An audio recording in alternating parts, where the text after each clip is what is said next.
Today, we are making a modest-sized vegan Thanksgiving feast and then turning it into the unmodest moist maker, the infamous sandwich from that famous show Friends. And yeah, we're going to be making some stuffing, cranberry sauce, mashed potatoes, and gravy, and then making a sandwich out of it with, of course, the namesake, the moist maker, a gravy-soaked piece of bread right in the middle. Wow. So let's start off with the stuffing, since that is my favorite side of all time. And for the base, you can totally use something like this mix. Just make sure it's vegan.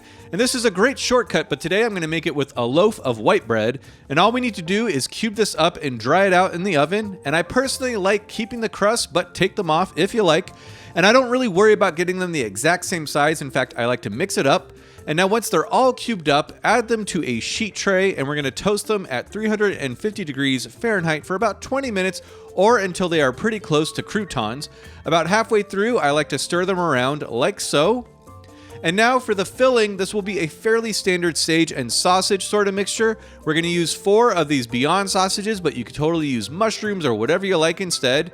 And so we'll get a pan over medium heat and crumble in the sausages and go ahead and break them up further with a wooden spoon, or if you aren't using a non-stick skillet, you can mash it up with a potato masher. And we're just going to cook that sausage for about 6 or 7 minutes until it's slightly browned and cooked through. And once it's to our liking, we'll remove it from the pan and reserve it in a bowl for later. And don't bother cleaning out that pan, that sausage stuff is flavor. And then next we're going to add in 2 tablespoons of vegan butter. We're going to let that melt and then add in about 2 cups each of roughly chopped shallots and celery. And cook those down for about 5 minutes or until they start to soften. And then we'll add in 2 tablespoons of chopped sage, 1 tablespoon of chopped thyme, and then 1 tablespoon of chopped rosemary. Stir to combine that, and then we'll add in some black pepper, followed by about 4 to 5 cloves of chopped garlic. And we'll stir that and cook that for about a minute or so, and then we're going to add the sausage back to the party, give that a taste, and decide it needs just a sprinkle of MSG. And once that is tasting awesome, let's get our toasted bread cubes and add them to a giant bowl. And then we'll add in our sage and sausage mixture. Carefully fold that in, try not to forget a single bread cube like I did. Sorry, little guy. And once it's all folded in, we'll add in 2 cups of veggie stock, and then a 1/4 cup each non-dairy milk and vegan eggs. I'm using Just Egg, but you could probably just use another 1/4 cup of plant milk or any vegan egg replacement of your choice. And we're going to fold that in, and then lastly, we'll add in about a 1/3 cup of chopped Italian parsley. And once that's combined, let's get a 9 by 13 inch casserole dish, and we're going to grease it well with some vegan butter and then dump in our stuffing.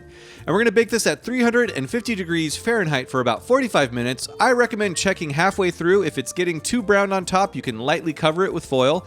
But I didn't need to do that as mine came out pretty dang perfect. I mean, I could honestly eat this stuff at least once a week. If you only make one thing from this video, make sure it's this. And now onto the mashed potatoes. Personally, I prefer using the Yukon Gold variety, but use russet if you like. I also recommend getting potatoes that are roughly the same size so they cook evenly. And once your potatoes are skinned, clean them off and then chop them into equal sized pieces. I'm choosing to quarter these. Add them to a pot of cold water and cover them by 1 inch or so. And next all we got to do is add in a few big pinches of salt. And then optionally, but recommended, is 2 to 3 cloves of lightly crushed garlic. This will infuse the potatoes with some salt and garlic and make the seasoning process a little easier. Next, we just gotta add this to the stovetop, bring it to a boil, and cook until fork tender, meaning that the fork should easily pierce it with no resistance. Next, we want to drain the potatoes and add them back to the pot and cook them on low and stir them around. This is just to get any last bit of moisture cooked off. And next, all we got to do is my favorite part, which is to mash the potatoes.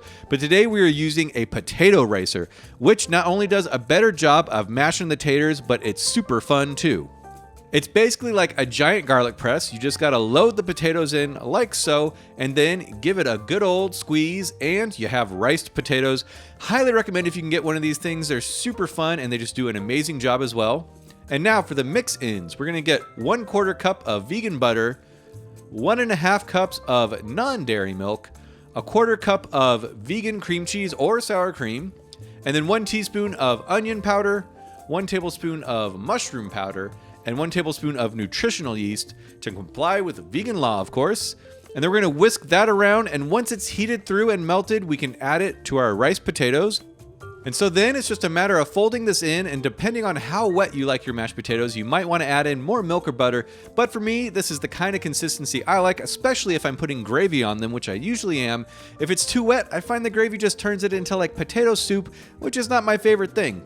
And of course, here I am trying to do the artsy fartsy mashed potato swirly thing and failing miserably. For the turkey, there's a few options out there. You can use entire roasts like these, which I totally recommend if you can. An even easier idea is to just use some vegan cold cuts like these. You could even make your own turkey from scratch. I'll leave a link in the description for that. But today I'm going to do a little hack using the Gardein scallopinis, which technically are vegan chicken, but who cares? So I'm going to thaw them like I usually do, and then I'm just going to roll them out so they resemble thick slices of turkey like so. And next, I'm going to heat them up in a skillet. I recommend not cooking these too long so that they get browned, as this dries them out quite a bit. Unless, of course, you really want to replicate turkey, then go ahead and dry them out. I'm also going to season them with this turkey rub, and I gotta say, while this wasn't the best vegan turkey I've ever had, for the amount of effort, it was pretty dang good. And now, don't clean out the pan, we're going to make our gravy. So let's add in a 1/4 cup of vegan butter, we're going to let that melt, and then usually we do a 1/4 cup of flour for a roux, but I saw someone say that you want to do equal parts by weight, or until it's kind of like wet sand. So I ended up adding in about 6 tablespoons of flour, but we're just going to do them one at a time and whisk until incorporated. And we'll cook off the raw flour for a minute or so, and then we're going to add in 2.5 cups of veggie broth, about 1/2 cup at a time, and we're going to whisk that in as well. And then once that's all combined, we'll add in about 1 tablespoon of soy sauce, as well as a couple drops of this browning sauce, which according to my research is plant-based. And this will mostly help with the color, so it's totally optional. And once we whisk that in, give it a taste and realize that you forgot 1 tablespoon of mushroom seasoning. And then we're going to mix that up and taste it again to realize it's totally perfect. Now, last but not least, the cranberry sauce. This stuff is super easy and infinitely better than the canned stuff. First, we're going to add in 12 ounces of fresh cranberries to a saucepan, followed by 1 cup of apple juice. Make sure you get the 100% juice stuff. Next is 1/2 cup of sugar, 1/2 cup of maple syrup, 2 teaspoons of pumpkin spice, a 1/4 teaspoon of garam masala, 1 tablespoon of rum or brandy, totally optional. And then we're going to stir that around and cook that over medium heat. And basically, you just got to watch it for a bit. The berries are going to start to split, and eventually they'll get soft enough that you can start squishing them with your spoon. You can do so against the side of the pan like this. And basically, once all your berries have burst, you're done. That's it. That's how simple it is to make cranberry sauce. And it's going to be pretty liquidy when it's hot, so just add it to some Tupperware and store it in the fridge. It'll stiffen up and look something like this. And of course, you could simply eat this like a normal person on a plate, like so, but we're making a ridiculous sandwich, so let's toast one side of 2 of the slices of bread in a pan. I'm using sourdough since it's a bit sturdier than white bread, but use whatever bread you like. And once your bread is toasted, let it rest on a wire rack so it doesn't get soggy. And now it's time to assemble. So get your toasted bread and place it with the brown side up. This is a trick I got from Babish. This will keep your bread from getting soggy as well as falling apart. So then add a bit of the mashed potatoes, followed by our delicious sage and sausage stuffing, and then next the infamous moist maker. So we'll take our middle slice of bread and dunk it in that gravy. Then we're going to add that to the sandwich, and then after that, next is the vegan turkey.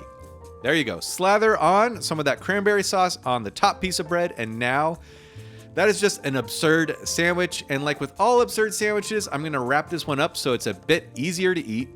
And I might have gone a little overboard, but that's okay. I made it work. And I gotta say, as weird as a sandwich might look, it's undeniably delicious. I mean, it's literally a Thanksgiving plate in sandwich form. And I also gotta say, the MVP for me in this sandwich might be the cranberry sauce, and that's because it provides a much needed contrast to all the rich and savory elements. But if you want to avoid unhinging your jaw, perhaps just add a little less of everything than I did, or you could also just make an open face sandwich as my wife prefers, and I gotta say, she might be right. This thing totally hit the spot as well, and it's a lot easier to eat. But honestly, either way, this sandwich is equally delicious as it is demented, so I highly recommend you make one. And if you want to make some other comforting meals, just click on one of these links right here. If you do make this, let me know how it goes. I hope you're all doing great, and I'll see you all next time.